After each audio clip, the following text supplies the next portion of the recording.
हैं वो ना तो हरण से मिलेगी ना वरण से मिलेगी। लक्ष्मी तो नारायण के चरण से मिलेगी। ठाकुर जी के चरणों में उनका वास है।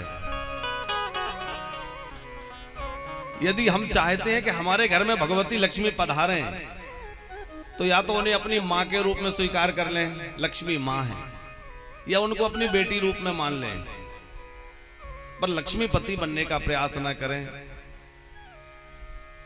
बेटी बनाई महाराज भीष्मक ने, महाराज जनक ने बेटी बना ली, खूब सुख दिया। जनक राज जी कहते हैं पुत्री पवित्र किए कुल दो।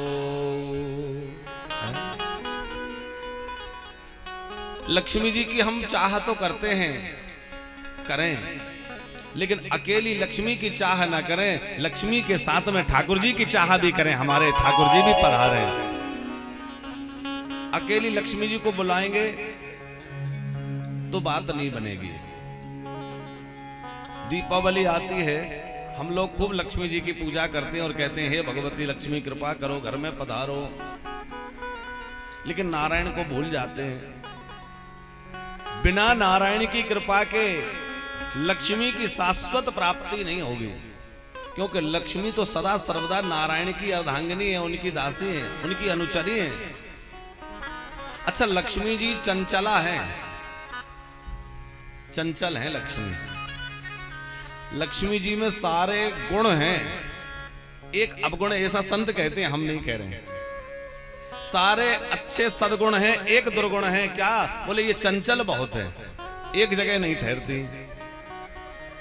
लेकिन एक ऐसा स्थान है जहां जाकर के लक्ष्मी जी की वो चंचलता समाप्त हो जाती है।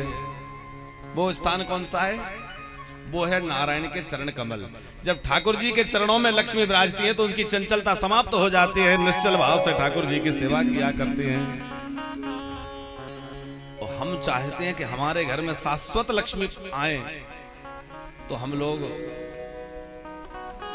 ठाकुर जी को बुला लें, लक्ष्मीपति को बुला लें, नारायण को बुला लें, और नारायण आ जाएंगे तो घर में समृद्धि देने वाली, शांति देने वाली, शांति समह लक्ष्मी, शांति समह जानकी। जानकी जी को रामायण में शांति का स्वरूप कहा है। हमें शांति प्राप्त होगी। आज लोगों का जीवन अशांत है, लोग अवसाद में हैं। धन की, वैभव की, भोगों की कमी नहीं है, लेकिन फिर भी लोग अवसाद में जी रहे हैं, लोग डिप्रेशन में जा रहे हैं। क्यों? लक्ष्मी तो आई, लेकिन ठाकुर जी की कृपा नहीं हुई, नारायण नहीं पधारे। लक्ष्मी जी के दो वाहन हैं। कौन कौन से हैं? लक्ष्मी जी का अपना निजी वाहन जो है वो तो है उल्लू। लेकिन जब पति पत्नी दोनों एक साथ कहीं जाते हैं तो अलग अलग वाहन थोड़े ही ले जाते हैं। पतिदेव का जो वाहन है उसी में पत्नी सवार होकर जाएंगे। तो भगवान नारायण का वाहन क्या है? गरुड़।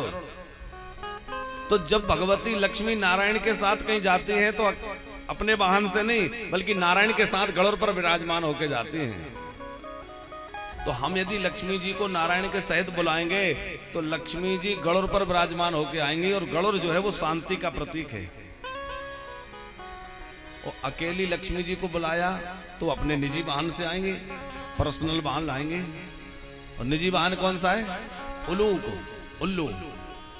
और उल्लू पर बैठकर लक्ष्मी जी आएंगी तो थोड़े दिन रहेंगी और उसके बाद किसी ना किसी बहाने उल्लू बना करके चली जाएंगी।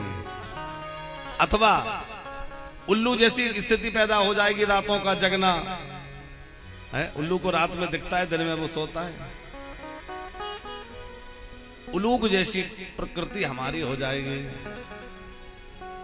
सामान्य व्यवहार में भी आप देखिए, आपने घर में आपके कोई उत्सव है, कोई आयोजन है, फंक्शन है, और आपने निमंत्रण कार्ड लिखा और पति का नाम नहीं लिखा, पत्नी जी श्रीमती जी का ही लिख दिया, तो उन लोगों को अच्छा लगेगा?